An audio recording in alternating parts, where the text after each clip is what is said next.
As notícias indicam que o Palmeiras encaminha a contratação do Bruno Tabata, jogador brasileiro que está no Sporting. No vídeo de hoje eu vou falar para vocês sobre esse jogador e sobre uma coisa muito importante de se levar em conta em qualquer análise: o contexto.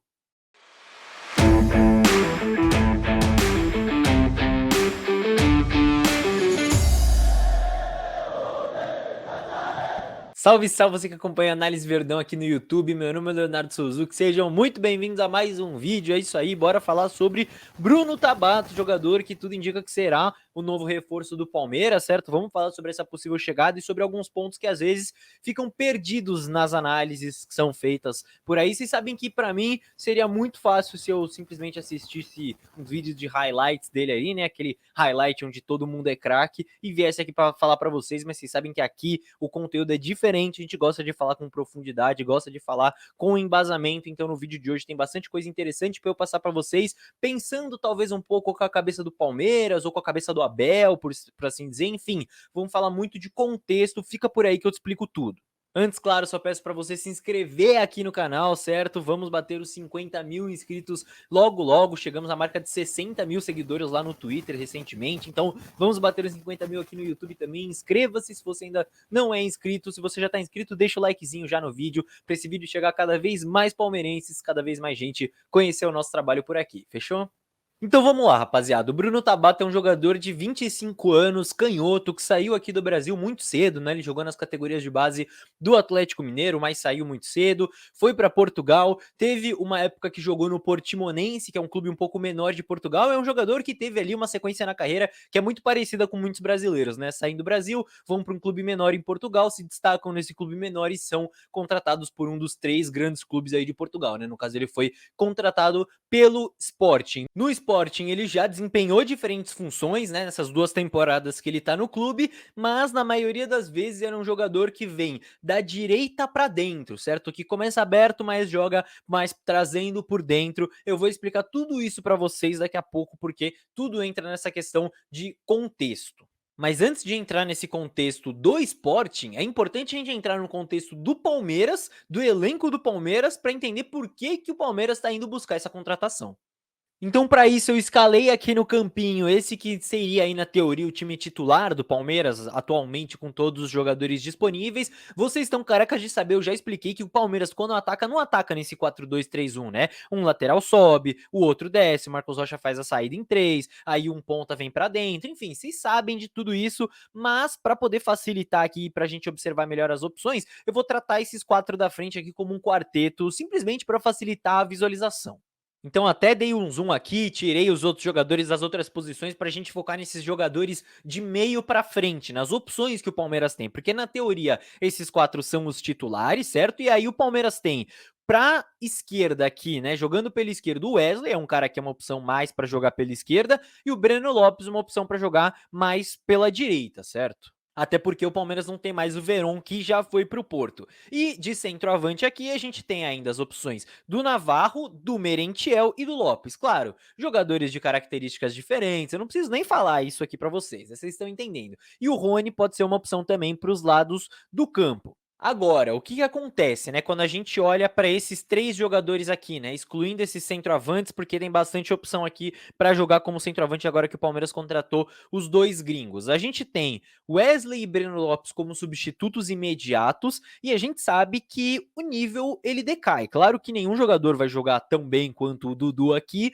mas é um nível discrepante e a gente tem observado isso nas últimas partidas, no segundo tempo, quando os jogadores precisam sair e tudo mais. Muitas vezes o Scarpa tem que substituir o Veiga por dentro também, e aí joga o Breno Lopes, enfim, também é um pouco abaixo nesse sentido, e vale lembrar que o Scarpa no fim do ano vai embora, certo? Vai para o Nottingham Forest. Então, tirando ele daqui, o Palmeiras ficaria com ainda menos opções. Então, eu acho que é dentro desse contexto que o Palmeiras vai atrás do Bruno Tabata para servir como mais uma opção, tanto para esse ano, numa rotação de elenco, quanto para o ano que vem, já mais ambientado ao modelo de jogo, para poder ser um jogador ainda mais frequente. E outro ponto interessante de lembrar, não sei se vocês lembram, mas no começo da temporada passada, o Abel pediu um ponta canhoto, né, no Palmeiras. O Palmeiras até foi atrás do Ademir, do América Mineiro, que agora tá no Atlético, enfim. O Palmeiras não trouxe esse ponta canhoto, o Bruno Tabata seria aí também esse ponta canhoto.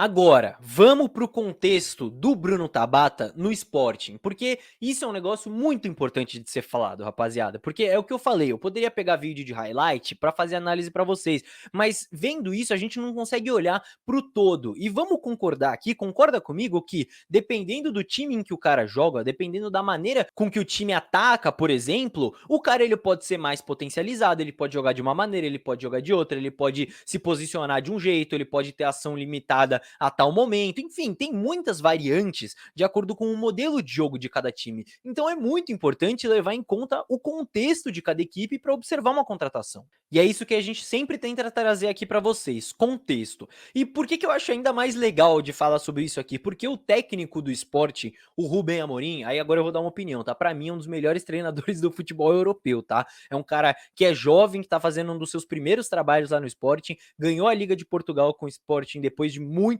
anos, classificou para Champions, classificou para o mata-mata num grupo complicado, enfim, é um baita treinador, tá? Então o Bruno Tabata nisso vem um contexto bom, tá? Era treinado por um treinador muito bom e um treinador que tem semelhanças em termos de ideia, de modelo de jogo com o Abel em algumas questões. Um exemplo disso é a maneira com que o Sporting ataca. Vejam só como tem algumas intenções parecidas com o Palmeiras do Abel e como isso pode ter influenciado na escolha do Palmeiras. Olha só. Eu já expliquei em vários vídeos aqui para vocês a ideia do Palmeiras, a ideia do Abel Ferreira de ataque posicional, ou seja, de ocupação de espaços. E vejam só nesse lance, o Sporting do Rubem Amorim atacando, vejam só como tem coisas semelhantes. Por exemplo, aquela saída em 3, certo? Então a saída em 3 ali, que vocês já estão careca de ver o Palmeiras fazer com o Marcos Rocha e os dois zagueiros.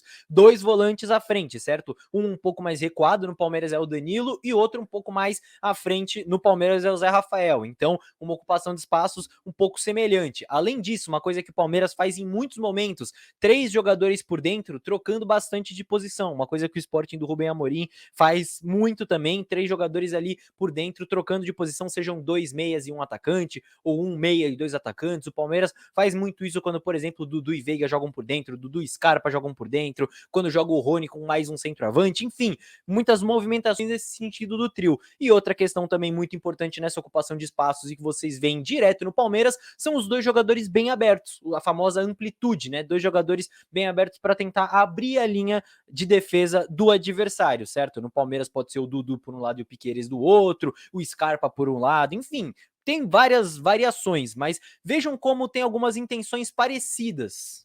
E quando a gente observa o Bruno Tabata nesse lance específico, vejam só como ele inicia a jogada centralizado, certo? Então, se a gente pensa nesse trio da frente, ele inicia como o centroavante, entre aspas, tá? Claro que isso é um lance específico, mas ele inicia assim. Quando ele vê a possibilidade de baixar para criar uma linha de passe, ele sai da referência, tenta achar um espaço ali nas costas dos volantes para receber a bola ali do zagueiro. O zagueiro prefere tocar para o outro lado, certo? Não uso ali o apoio do Bruno Tabata, mas já são 2 funções ali que ele exerce, e quando a bola chega do outro lado, ele já vai atacar a profundidade, já vai atacar a linha de defesa. Então vejam só essa liberdade de movimentação que eu citei e como ele vem exercendo diferentes funções. No início da jogada, ele tá mais empurrando a linha de defesa para trás, depois ele recua como se fosse ali um falso 9, né, mais ou menos, e no fim da jogada ele tá tentando atacar a linha de defesa do adversário, certo? Mais próximo de onde tá a bola. Então, vem comigo aqui e presta atenção no negócio, que eu só vou falar uma vez. Isso não é juízo de valor, tá? Eu não tô falando que isso aqui vai fazer o Bruno Tabata jogar pra caramba, que isso aqui faz ele bom individualmente, não, eu tô falando de contexto. E o que que eu tô observando na minha visão? Que o Palmeiras tá tentando trazer um jogador que vem de um contexto minimamente favorável para facilitar a adaptação. Então é um cara que jogava no Sporting de um ataque posicional e que jogou na maioria das funções ali da frente. Era tanto o cara que vinha da direita para dentro, jogou também em alguns momentos centralizado, sendo esse cara que recua mais, enfim. O Palmeiras, na minha visão, tá? Olhando para o Sporting e olhando para as opções que o Palmeiras tem. O Palmeiras está tentando trazer um jogador que consiga ajudar nessa rotação do time, um jogador que tem uma adaptação um pouco mais facilitada ao modelo de jogo do Abel Ferreira, porque a gente já tá em meio de temporada. E claro, eu vejo muito mais como uma tentativa de reposição ao Scarpa do que ao Veron. Eu vejo o Bruno Tabata muito menos um ponta ali de 1 contra 1, de velocidade, de jogar a bola pra frente, disputar na corrida com o defensor, e muito mais esse cara que vem do lado pra dentro, um cara que vem conduzindo pra perna esquerda, que tem mais esse passe, enfim. Agora, mais uma vez, eu disse que eu ia falar só uma vez, mas eu preciso falar 2 vezes, porque às vezes o pessoal não entende. Isso não é juízo de valor, tá certo? Eu não tô falando que isso torna ele individualmente espetacular, eu tô falando de contexto e de característica. O contexto ser favorável e o treinador que treina ele no Sporting, ser bom, o Rubem Amorim que eu falei aqui pra vocês, ajuda? Ajuda, mas não é tudo, até porque o futebol é um negócio muito complexo e tem muita coisa que envolve ele o jogador, parte física, parte psicológica, enfim. Eu achei um ponto legal de trazer aqui pra vocês essa observação, porque muitas vezes é deixado de lado, né? Muitas vezes fica só ali o highlight do jogador, as características fortes e tudo mais, e a gente deixa de lado essa questão de contexto. Eu trouxe a mesma coisa quando eu fiz vídeo aqui sobre o José Lopes, sobre o Merentiel, enfim, é uma coisa que a gente gosta de trazer aqui para vocês, para traçar um panorama geral.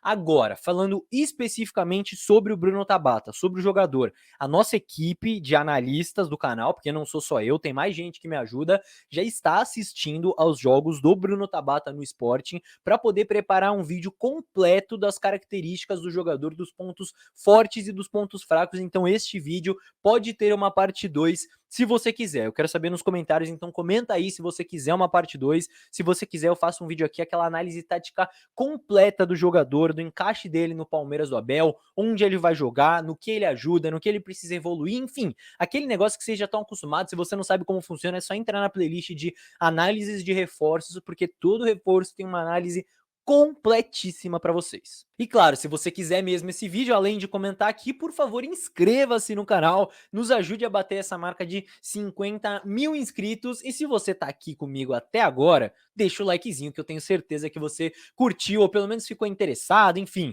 deixa o likezinho aqui no vídeo que ajuda muito a gente. E se tiver inspirado também, pega o link do vídeo e manda para aquele seu amigo palmeirense, porque um pouquinho de contexto não faz mal para ninguém, tá certo? Vejo vocês no próximo vídeo então, meus amigos. Tchau, tchau.